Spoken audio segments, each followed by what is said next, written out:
to thank everybody for being here today. And specifically I want to thank Andrea LaRue, President of our Highlands Ranch Chamber of Commerce, back in the back, the extraordinary job she does, and her staff, Diane and Bree, and Amy Sherman. What a great event the Cowboy After Hours was this year, and thank you so much for all your leadership and our county commissioners that are here today as well. So that's interesting to lead off with a 2.7% unemployment rate in the state of Colorado. The United States unemployment rate is 4%. Colorado's at 2.7%. 4% is effectively full employment. And so it is challenging, but one of the things that we have to remember when we think about this is, well, I think David mentioned about people not having the appropriate training for so many of the jobs that are out there. And that's something that we have to focus on in the Congress of the United States. How do we allocate the resources that we do in terms of particularly higher education to more match the contours of the labor needs of this economy? One thing that is disconcerting when we talk about the unemployment rate is the unemployment rate is calculated by those who are actively seeking employment. And what has not moved all that much is what we call our labor force participation rate, which is at around 63%. And so you would think that that would move up. That is calculated by working age individuals,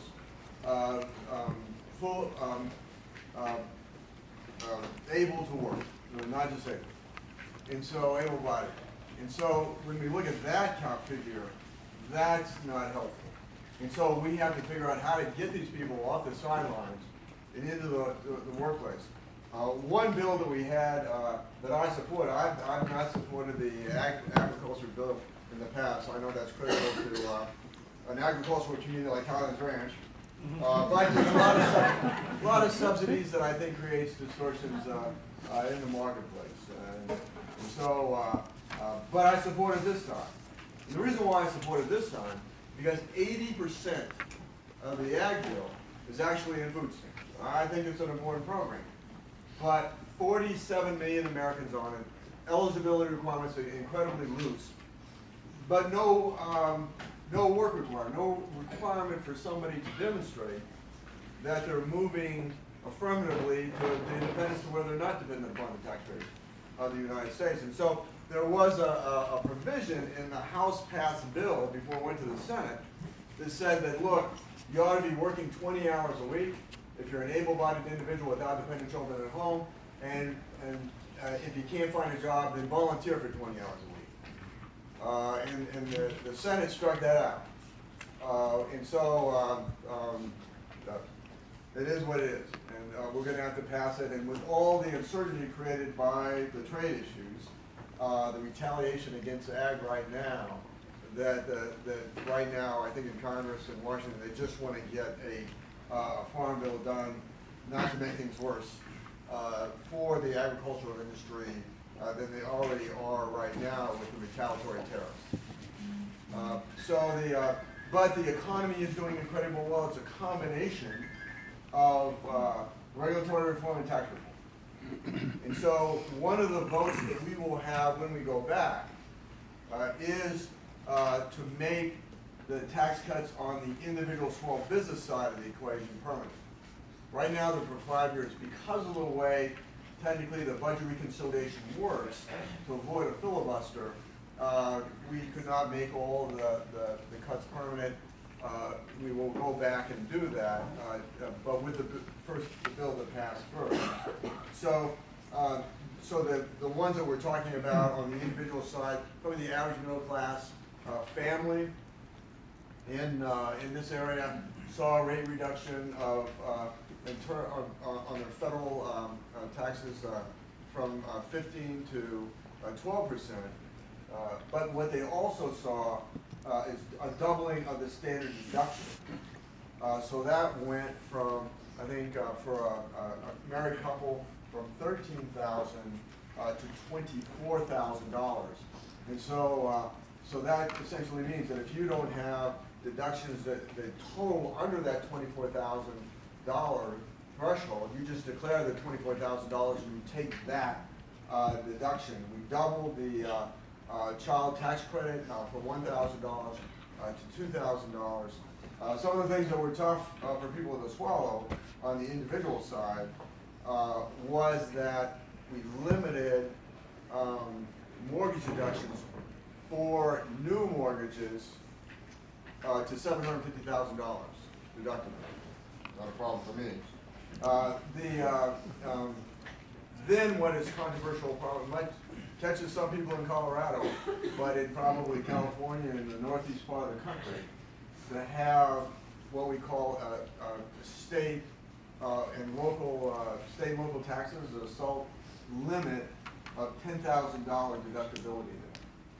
And so that doesn't catch that many people here, particularly middle-class families in this district, but there are areas, there are people, obviously, that captures, and that's as an offset. On the small business side, or what we call the pass-through side, there's an ability to write off 20%, but it is not available for professional corporations such as law firms, accounting firms. And I think that the reason why was because of concern that people would simply take it in profits versus salaries for those firms. It's questionable. I get that. The 100% the ability to write off your expenses for capital purchases in the first year. But again, to make those things permanent, we've got to go back and vote on that. And the problem is if you don't make them permanent, people don't. When you have a 5-year window, people don't make decisions, investment decisions, unless they have certainty. On the C Corp side, obviously very different.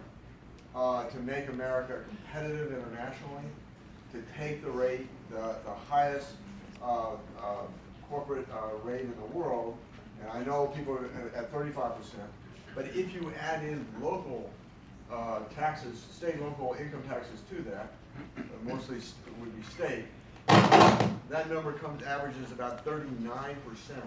Well, that is absolutely the highest in the world.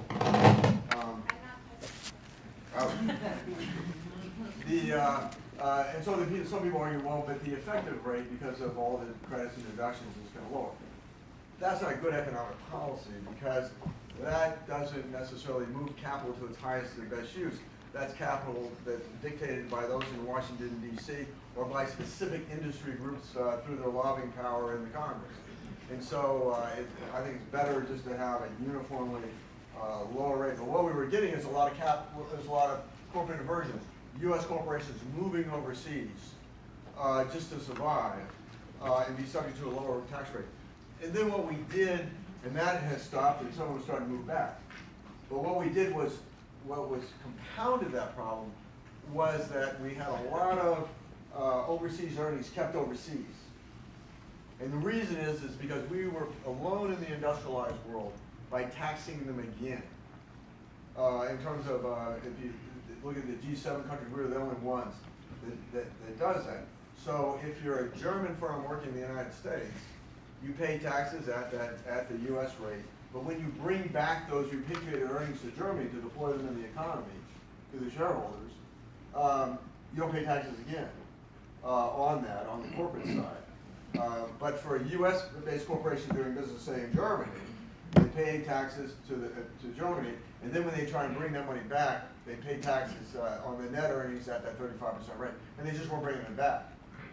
And so what we did was to say, okay, for all the money you didn't bring back, we're going to go ahead and tax it at a lower rate, at 15.5%, if you had it in cash or cash-like bonds or whatever. But if you had it had reinvested those earnings, then we're going to tax it about, I think, at 8%.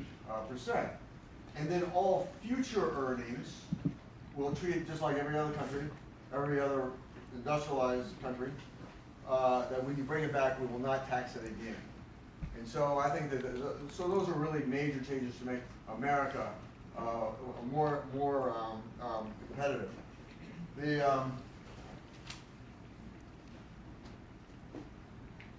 let me just mention something about the Congress in itself and the need to reform.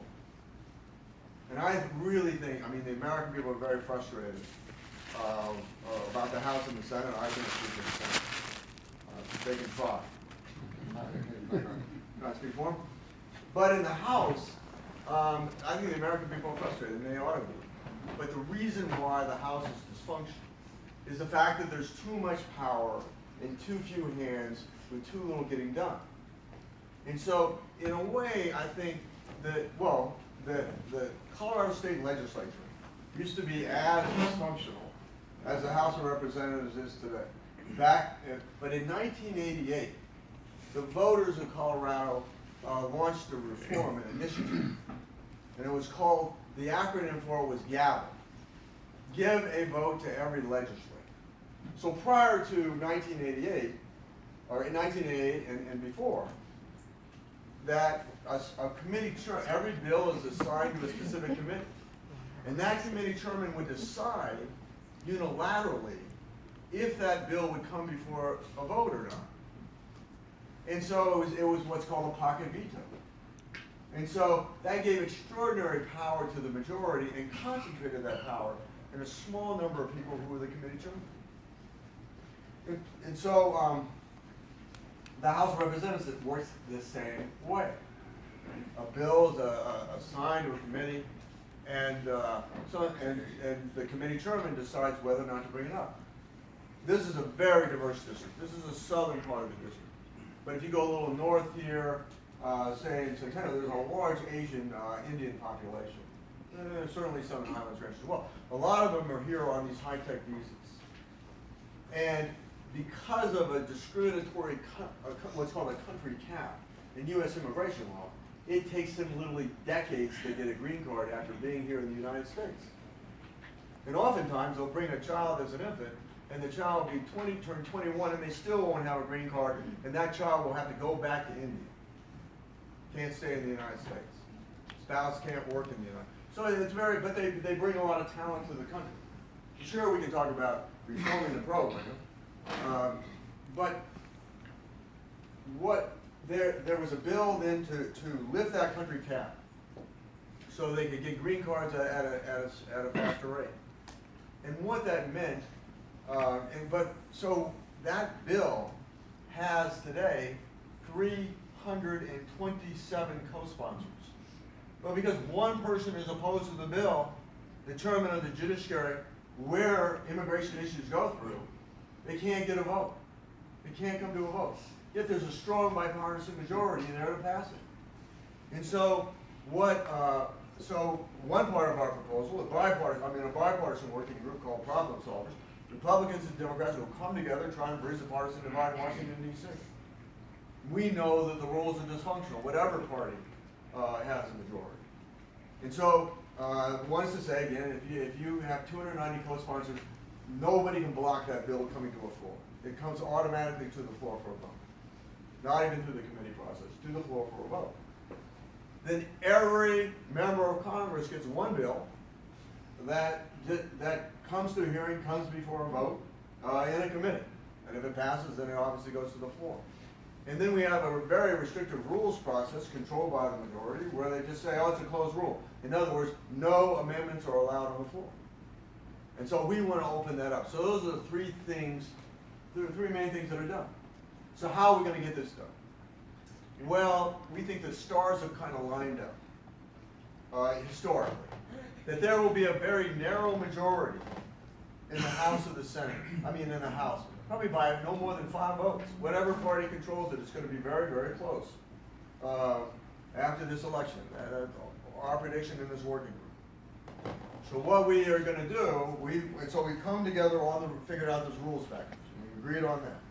Then we're going to count noses when we go back in September and say, who is willing to stand up to the leadership of their party by not voting for a Speaker of the House of their party until we get these rules changed.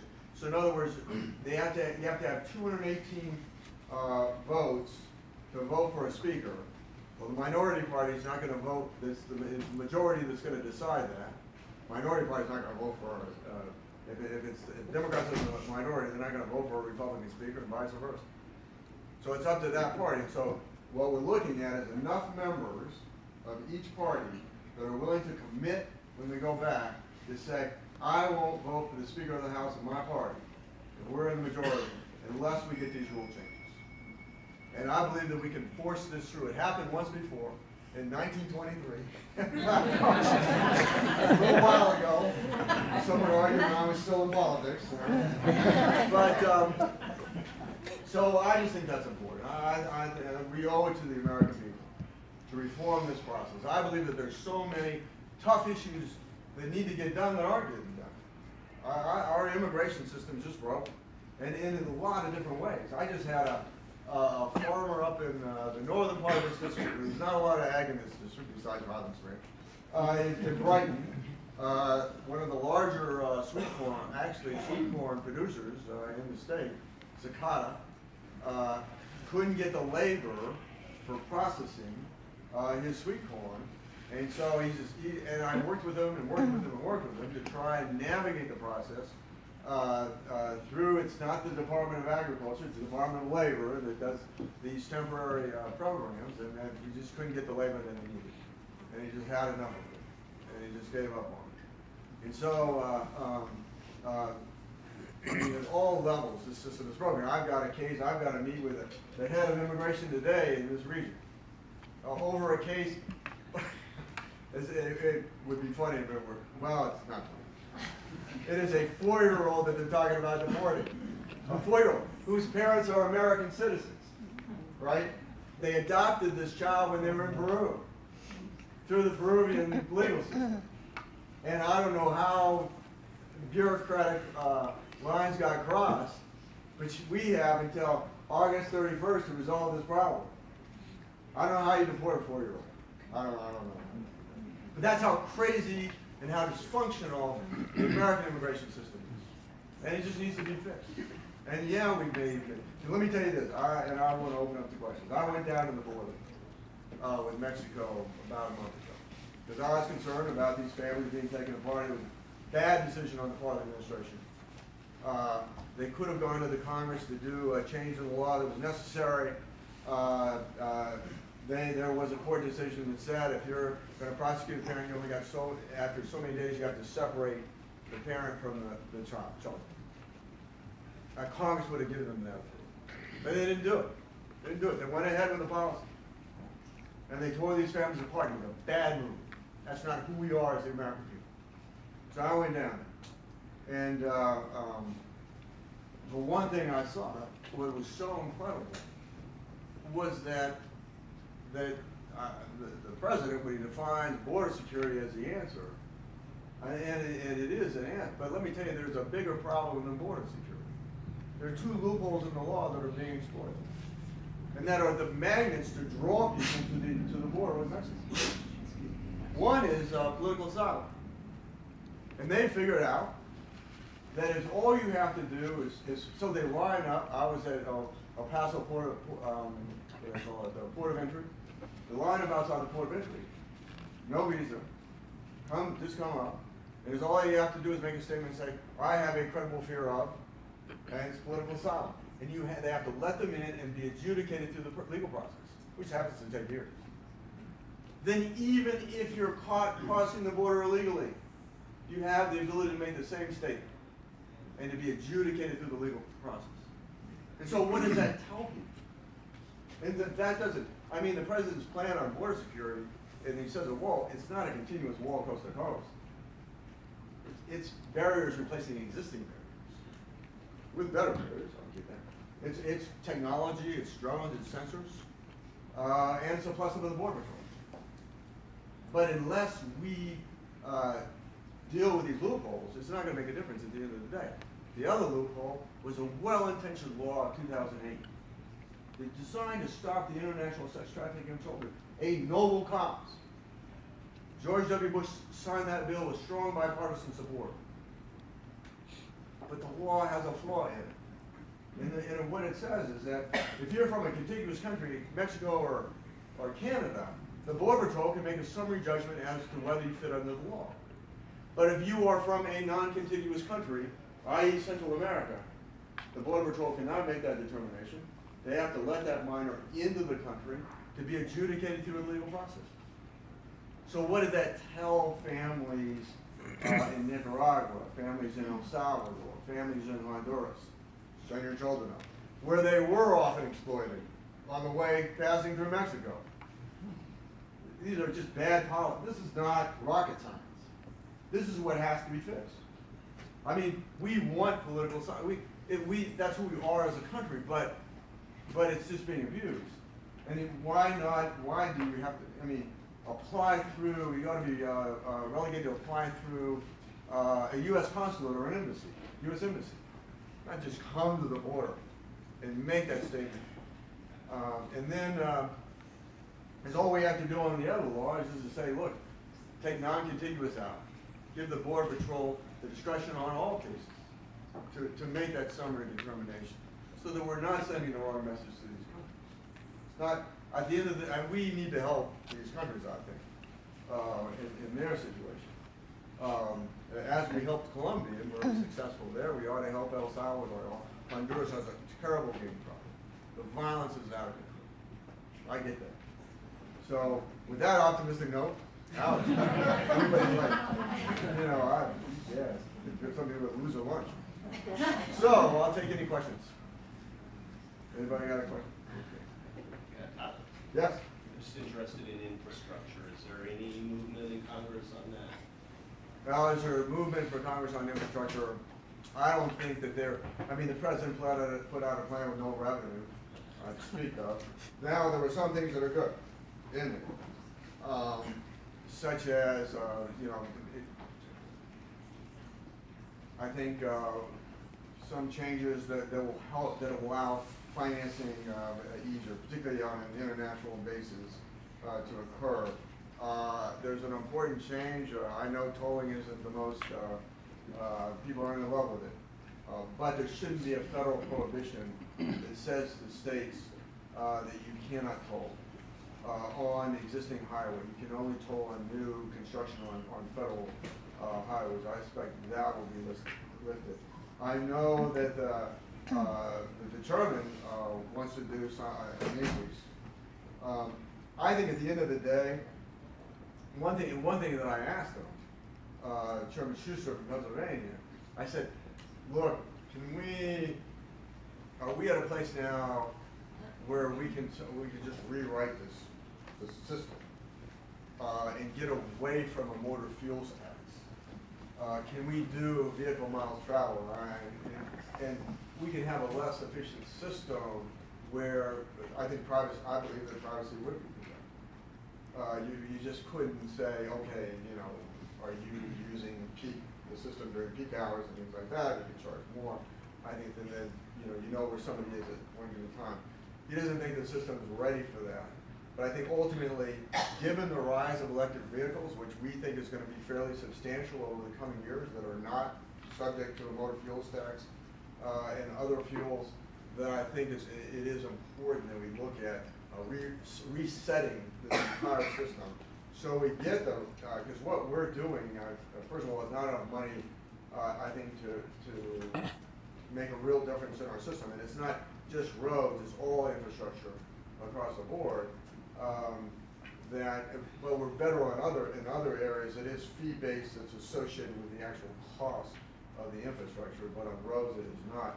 I don't believe that the gas tax has been increased, not even adjusted for inflation, since about, I think at the federal level, 90, 91, at the state level, but around the same time, neither the state nor federal level. Now there are fees outside of the gas tax that have increased in revenue, but so we're definitely behind on that. Yeah, Jeff. So you're talking about the rule reforms, and it would seem to me that the big, you know, I guess it's kind of in the weeds, but isn't there a fear of retaliation from leadership, and how do you get over that? That's why we have to count noses. I mean, that's why it's going to be a hard decision for people, because the pressure is going to be enormous to break. So what we want to do, and I'll be one to make the commitment publicly, we want people to make a public commitment to this. So we're going to do a fairly significant press conference when we go back on this, with those that are willing to do it. So that leadership knows now that if they're the majority, these are the guys, but the American people know that these are the people that made the commitment to reform the system. And are they going to be broken? And if they're broken, then the American people will know that. And that they break their word. Okay. One more question. Favorite book? Color. How many push-ups you do in a day? 240. No, are you really? How many do you do a day still? Do you still Right, do no, it? I cut the number back. Oh. I'm a wimp. Army ain't ready for the Marine yet. Yeah, I'm sorry. No, that's all right. You were talking about a couple areas of reform for immigration, but is there any discussion to address anchor babies? I don't know what else you call it, that's No, what I know so- it by, it's the term. Those are, I'm trying to remember, it's the 14th Amendment, that is interpreted by the courts to say, and it was done, it was a post-Civil War amendment, essentially designed for African Americans in the United States to affirm that they are in fact citizens of the United States. So not that long ago. It has since been interpreted by the courts to any infant born in the United States. I think that I think it would take a constitutional amendment probably to deal with that. I think that is a symptom of a greater problem in that I think what we have to do, so here's my overall solution is that we have, here's, just to give you a flavor, so every immigrant group in this congressional district has a different issue. So nobody has the same issue. And so I would say DACA for the young people that were taken to the country illegally as children, that's for those of Mexican descent, the immigrant community has their big issue. For the El Salvadorian community, second largest immigrant community, Hispanic, Black, I would say, that's different. It's temporary protected status. It's a bad idea to begin with. And it said if there's a natural disaster in a given country, you can come to the United States temporarily. And so they came here in 2001 when there was a series of earthquakes, very devastating in El Salvador. And then administrations of both parties said, basically renew the status until now this administration. And so they've been here forever legally. They have, some of them have small businesses here, houses here, children, grandchildren here. And so it's what to do about that population. I think we have to, and I know we have to transition to zero tolerance. And so much is, so much is catch and release right now, where I think that people just think that probably we have more illegal immigration in America through visa overstays than we have people that cross the border illegally. There is no tracking system for that as to who overstays their visa. And so other countries are so much tougher on immigration than we are. We have to be tough. But at the same time, I think we have to realize that we have been tough for a really long time. So for the adults who have been here, who have violated immigration law but not other laws, what I say to them, give them an opportunity to come out of the shadows and give them something akin to a work visa. Not a path to permanent residency, not a path to citizenship, but a work visa that will allow them to work here without fear of deportation. For the children that were taken here illegally, I feel a little different about them. I think they should have an earned path to permanent legal residency and an earned path to citizenship for the DACA population. And at present, use that the same. Actually, I voted for a bill that paralleled what the president exactly, except for what I told you about the work visa. So the president has 4 pillars. One is he probably has a more generous plan for DACA than I would, where there are 800,000 enrolled in DACA in the United States. I think illegally, it was a legal executive order under the Obama administration that will eventually wind up in the Supreme Court. And so we need to do something legislatively to correct that, in my view. So he goes to 1.8 million. So he basically extrapolates from there and says, there's probably 1 million people who didn't apply for the program that were eligible for the program, so he does 1.8 million. Then what he does away with a visa lottery program that was really designed when we were not as diverse as we are today. That says that we will allocate 55,000 visas a year from quote unquote underrepresented countries, and not by familial connections or merit, just based by luck. It is a lottery, and so he does away with that program. I agree with that. Then chain migration. Does away with chain migration as he defines it, and limits it to the immediate family, visibly. Then his plan for border security, although he's got to make sure that we pick up these 2 issues that I described here that are so important. So that's essentially, but we had a vote on it, and the votes weren't even there on the Republican side. So it's going to take, the president is really going to have to, well, first of all, I don't think immigration's ever going to get done, and I think it's going to have to get done on a bipartisan basis, and I don't think the president's going to sign anything unless it has those 4 pillars in it. But we can't get it past, the Democrats have the backup because they smell victory in the election, they think they're going to do well, and some of the Republicans differ on the docket issue. The president's just going to have to lean into that. Well, I want to thank you, okay, last one. It better be easy. Okay, well, I won't ask it then. This is a big one. I mean, because it's going to impact a lot of business owners. The issue of trade embargoes and the things that's going on right now.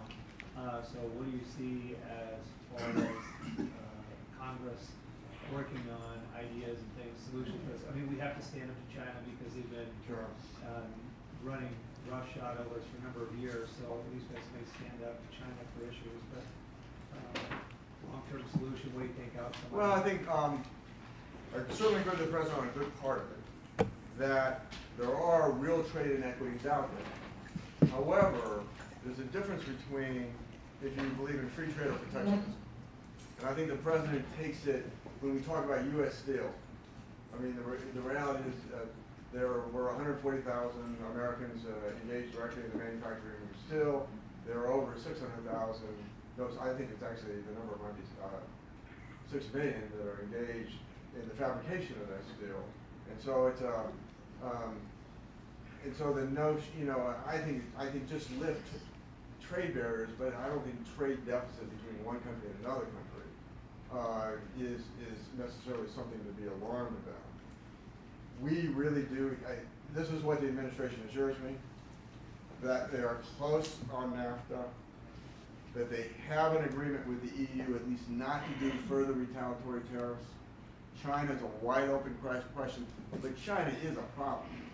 I mean, with China, there are huge problems with theft of intellectual property. There are state-owned enterprises that are, effectively government-run, that are there for the policy of undermining whole markets internationally. So I think there is a real issue there. I don't know about doing everything at once, but there is an issue there, and so I hope that we can make progress on China. But some of it, I mean, it's